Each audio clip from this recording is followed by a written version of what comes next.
Sir,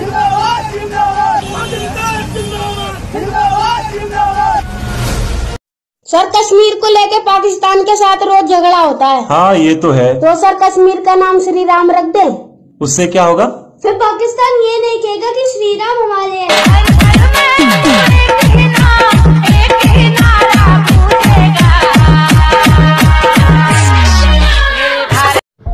जैसे chief minister या prime minister किसी व्यक्ति के नाम न होकर पदवी के नाम है, वैसे ही वेदव्यास, इंद्र, मनु, सप्तर्षि इत्यादि भी पदवी के नाम है। विष्णु पुराण के मुताबिक हर चतुर्युग में वेदव्यास बदल जाता है, जो हर द्वापर युग में जन्म लेता है। इसी तरह हर मनवंतर में मनु बदलता है, इंद्र बदलता है, स्वर्ग के सभासद बदलते हैं एवं सप्तर्षि भी बदल जाते हैं।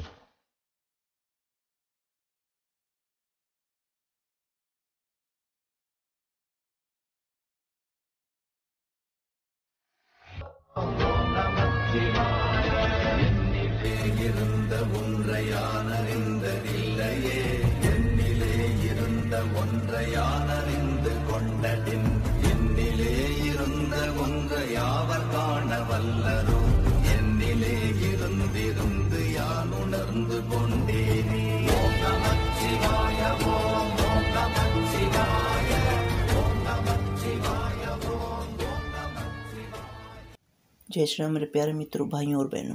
जी हाँ, आज मैं बात करने जा रहा हूँ एक ऐसे यूट्यूब चैनल के बारे में जो डिलीट होने वाला है। इससे पहले हिंदू पब्लिशर ने अपना खुद का चैनल उनके हाथों से निकल गया, यूट्यूब ने डिलीट कर दिया। मगर आज मैं ऐसे यूट्यूब चैनल के बारे में बात करने जा रहा हूँ जो खुद ब खुद अपना चैनल डिलीट करने जा रहा है। जी हाँ, वो कोई नहीं, उनका नाम हम्बल हिंदू है। ये एक ऐसा व्यक्ति है जिसने funny clips with serious message का ट्रेंड ला के छोड़ दिया यूट्यूब पे। ये एक ऐसा व्यक्ति जिसने आज तक अपना चैनल मोनेटाइज नहीं किया, क्योंकि वो पैसे के लिए यूट्यूब पे नहीं आया था। और आज इतने साल हो जाने के बाद एक मैसेज आता है कम्युनिटी पोस्ट पे कि मुझे पता था कि मैं एक दिन ये ज़रूर पोस्ट करूँगा, और वो दिन आज आ ही गया। कि ये जर्नी में आप लोगों के साथ काफ़ी मज़ा आया और मैं अपना यूट्यूब चैनल डिलीट करने वाला हूँ। तो इसके फेवर में आप लोग करना क्या होगा, छोटा सा काम आप लोग करना होगा कि ट्विटर, फेसबुक, व्हाट्सएप हर जगह जाके आई सपोर्ट हम्बल हिंदू लिखना होगा। कमेंट सेक्शन में भी चाहे आई सपोर्ट हम्बल हिंदू लिख दो, क्योंकि उस चैनल को किसी भी कीमत पे हमें बचाना होगा, क्योंकि सबसे पहला चैनल राष्ट्रवादी यूट्यूबर का वही था। जय हिंद, जय श्री राम। वैसे मैं बेसिकली ना सिंगर हूँ, ना रैपर हूँ और ना ही राइटर हूँ। आया क्यों है तू? क्योंकि मैं चूतिया हूँ, मेरा दिमाग चूतिया है। तो कुछ लिखा है, बस आप लोगों के सामने बताना चाहता हूँ। मुर्रे बड़वे दुनिया में आया मैं गांड मारने, लोगों से अपनी पाने। अब कुछ नहीं रोने से होगा, अब मुझ जैसा चटक चूतिया दुनिया के कोने में होगा। ना बनूंगा किसी का मैं नौकर, ना बनूंगा किसी का मैं नौकर, ना बनूंगा किसी का मैं नौकर। आगे बोलना माता चोद। आखिरकार इस दुनिया बना ही दिया मुझे चूतर।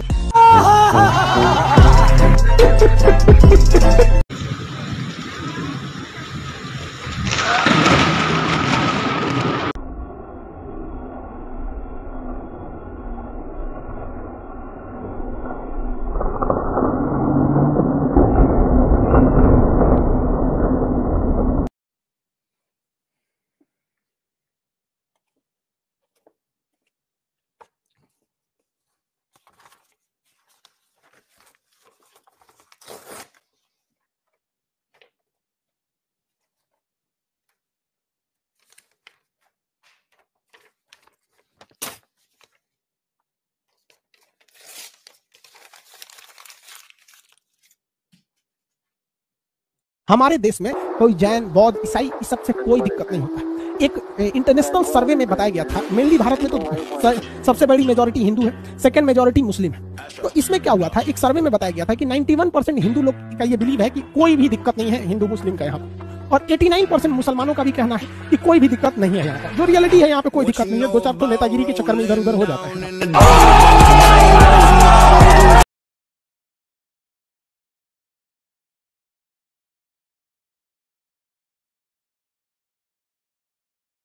भारत में किसी को खराब लग रहा है तो उसके लिए दुनिया में कोई जगह ही नहीं बचा, क्योंकि अगर भारत में नहीं बच सके तो भैया तुम अंटार्कटिका में जाके ट्राई करो, वहां पर कहीं अच्छा लगे, वहां पर कोई नहीं रहता यहाँ पर। छोटा छोटा बात बन, ये नहीं तो बात बन, छोटे थोड़ा शाप बन, चार जन जब करेंगे तेरी बुराई तब समझ जाना कि तू बेटा मचा रहा है तब भाई, ओ भाई या भाई।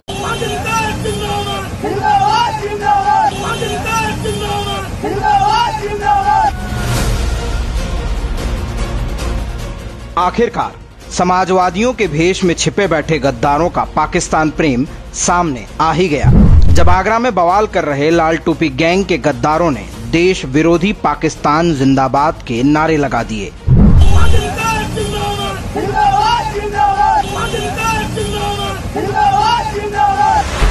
गौर से देखिए, ये गद्दार उस फसादवादी पार्टी के हैं जिनकी दिल में पाकिस्तान जिंदाबाद है। आपको बता दें, उत्तर प्रदेश में जाति विशेष की राजनीति करने वाले मुलायम के टीपुद्दीन अखिलेश के आदेश पर ही उसके सपोलों ने सभी तहसील मुख्यालयों पर प्रदर्शन किया था। आगरा में प्रदर्शन के दौरान सपाइयों ने जमकर देश विरोधी पाकिस्तान जिंदाबाद के नारे लगाए। मामला सामने आते ही पुलिस जांच में जुट गई, लेकिन जिस फसादवादी पार्टी के कार्यकर्ता देश विरोधी नारे लगा रहे हैं, उस पार्टी के आका टीपुद्दीन भी कुछ कम नहीं है। यह टीपुद्दीन वही है जिसके दिल में आतंकवाद बसता है और यह मक्कार कहता है कि इसको यूपी पुलिस पर भरोसा नहीं। टीपुद्दीन अखिलेश ने तो चंद वोटों की खातिर लव जिहाद पर बने कानून का भी विरोध किया था। इस धूर्त ने आतंकवाद के खिलाफ हुई कार्रवाई पर भी देश की रक्षा करने वाले जवानों पर सवाल उठाए। यही नहीं, साल 2007 में रामपुर के सीआरपीएफ सेंटर पर हुए आतंकवादी हमले के दोषियों को बचाने के लिए इस गद्दार ने पूरा जोर लगा दिया था। इस आतंकी हमले में 7 वीर जवान शहीद हो गए थे, लेकिन इस धूर्त को तो अपनी चंद वोटों की पड़ी थी। इसके सपोले ने तो भारतीय सेना पर अभद्र टिप्पणी करते हुए सर्जिकल स्ट्राइक को भी फर्जी बता डाला था, और इस मक्कार के मुंह से एक शब्द तक नहीं निकला। इसके बाप मुलायम के राज में माफिया पर पोटा एक्ट लगाने वाले डीएसपी को ही प्रताड़ित किया गया था। वाराणसी संकट मोचन मंदिर और अयोध्या के राम जन्मभूमि पर भी आतंकी हमले हुए, लेकिन इसने साथ आतंकवाद का ही दिया, क्योंकि इसका एक ही मकसद रहा है, आतंकवाद का संरक्षण करना और चंद वोटों की राजनीति करना। लेकिन उत्तर प्रदेश की जनता इनका सच जान चुकी है और आने वाले चुनाव में फिर से इसका सफाया होना निश्चित है।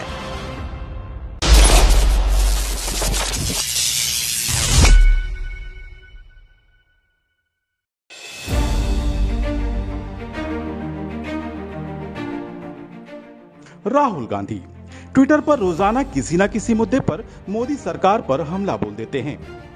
अब राहुल गांधी ने पेट्रोल डीजल के बढ़ते दामों को लेकर एक ट्वीट किया। राहुल ने सवाल पूछा कि पेट्रोल डीजल के दाम कब कम होंगे, क्या जब अगले चुनाव होंगे तब? वैसे राहुल गांधी को यह सवाल मनमोहन सिंह से पूछना चाहिए था। इसका कारण हम आपको आगे बताएंगे, पर सवाल पूछा गया है तो इसका जवाब जानना भी बेहद जरूरी है। बहरहाल इसमें कोई दो राय नहीं कि पेट्रोल और डीजल के दाम रोजाना बढ़ रहे हैं। देश के कई हिस्सों में पेट्रोल 100 रुपए प्रति लीटर के पार पहुंच गया है। ऐसे में सवाल पूछा जाना तो लाजमी है, पर विडंबना देखिए कि जिसने ये सवाल पूछा है उसका जवाब उन्हीं ने छुपा रखा है। कितने तेजस्वी लोग हैं हमारे पास, कितने शानदार विचार रखते हैं जी। जिस पेट्रोल डीजल के दामों को लेकर कांग्रेस देश भर में प्रदर्शन कर रही है, असल में उस समस्या की सबसे बड़ी वजह कांग्रेस खुद ही है। एक्सपर्ट की राय जानने से पहले हमने गूगल करके जाना चाहा कि पेट्रोल और डीजल के दाम क्यों बढ़ रहे हैं।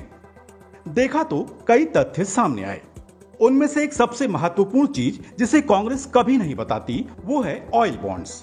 अब ये ऑयल बॉन्ड्स क्या हैं और कैसे मोदी सरकार के गले की फांस बन गया है, इसे समझ लेते हैं। आपको जानकर हैरानी होगी कि पेट्रोल डीजल की बढ़ती कीमतों की ज्यादा जिम्मेदारी मोदी सरकार की नहीं बल्कि मनमोहन सिंह सरकार की थी।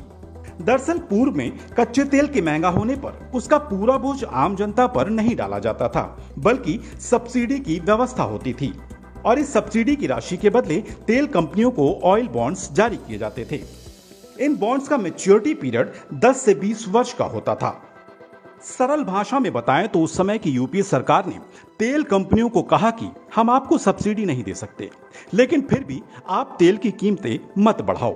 इसकी भरपाई के लिए हम आपको बॉन्ड जारी कर रहे हैं जो हम धीरे धीरे चुका देंगे। ऐसा करने से जनता भी खुश हो गई और तेल कंपनियों को भी लगा कि पेट्रोल और डीजल की कीमतें ना बढ़ा के फौरी तौर पर भले ही नुकसान हो जाए पर 10 से 20 सालों बाद तो पैसा ब्याज सहित वापस आ ही जाएगा। ये बर्बादी का पेड़ जो कांग्रेस उस समय लगा गई, उसके कड़वे फल बीजेपी के खाते में आ गए। उस समय बांटे गए ऑयल बॉन्ड्स अब मोदी सरकार को ब्याज के साथ चुकाने पड़ रहे हैं। चलिए अब आपको बताते हैं कि मोदी सरकार पर इन बॉन्ड्स का कितना बोझ है और उसे वो किस तरह से चुकाएगी। पिछली सरकारों ने 1.31 लाख करोड़ के ऑयल बॉन्ड्स जारी किए। इन बॉन्ड्स का भुगतान केंद्र सरकार को अक्टूबर 2021 से मार्च 2026 तक करना होगा। इस साल केंद्र को बॉन्ड्स पर करीब 20,000 करोड़ रुपए का ही ब्याज चुकाना होगा। वित्त मंत्रालय ने जो आंकड़े दिए हैं उसमें बताया गया है कि इस साल अक्टूबर नवंबर में केंद्र 5-5 हजार करोड़ के बॉन्ड्स का पेमेंट करेगा। इसके बाद साल 2023 में केंद्र 22,000 करोड़ रुपए के बॉन्ड्स का भुगतान करेगा।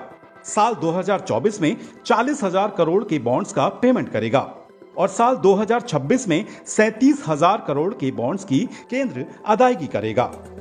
कुछ सरकारी सूत्रों के अनुसार मोदी सरकार के पिछले 7 सालों में इन बॉन्ड्स पर 70,000 करोड़ का ब्याज दिया गया।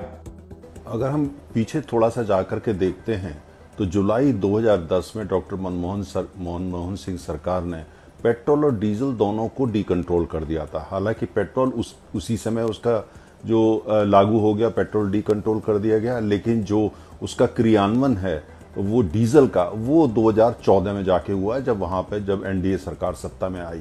लेकिन 2010 से 2014 तक का आप इतिहास देखें, कीमतें बढ़ी थी लेकिन उसके बावजूद डीजल के ऊपर सब्सिडी चलती रही। अर्थात उस समय की सरकार ने उसकी कीमत को नियंत्रण में रखा। और कैसे रखा, उसके लिए सरकार जो है वो जो तेल की कंपनियां हैं उनको ऑयल बॉन्ड इशू कर दिया करती थी। अर्थात ये है कि उनको ये कहा जाता था जो भी आपका घाटा हो रहा है वो सरकार पूरा कर रही है। लेकिन कैसे सरकार पूरा करती थी, कोई पेमेंट नहीं करती थी, कोई पैसा नहीं देती थी। ऑयल बॉन्ड दे दिए और कंपनियां जाकर के वो बैंकों में भुनाया करती थी। लेकिन उसका नतीजा ऑयल बॉन्ड का मत ये था, उसका जो भुगतान है वो आने वाली सरकारें करेंगी। अर्थात 5 साल बाद, 6 साल बाद, 8 साल बाद जो भी सरकार सत्ता में आएगी वो करेगी। तो वो सारा 2010 से 2014 तक उस समय जो कि सब्सिडी दी गई या जो कंट्रोल प्राइस थी डॉक्टर मनमोहन सिंह या कांग्रेस सरकार की, उस तमाम चीजों का जो भुगतान जो अरबों खरबों रुपया है वो आज तक जो है ये अब जो उसके बाद सरकार आई एनडीए की, एनडीए 1, एनडीए 2, वो सरकार आज तक उसका कर रही है। आपको बता दें कि साल 1996-97 के बाद केंद्र सरकारों ने तेल कंपनियों के घाटे की भरपाई के लिए ऑयल बॉन्ड्स जारी करने का फार्मूला निकाला था। ऑयल बॉन्ड्स जारी कर तत्कालीन यूपीए सरकार ने फौरी तौर पर तो ग्राहकों के लिए दाम स्थिर कर रखा था, लेकिन अब उसका भुगतान आम ग्राहकों की जेब से ही होना है।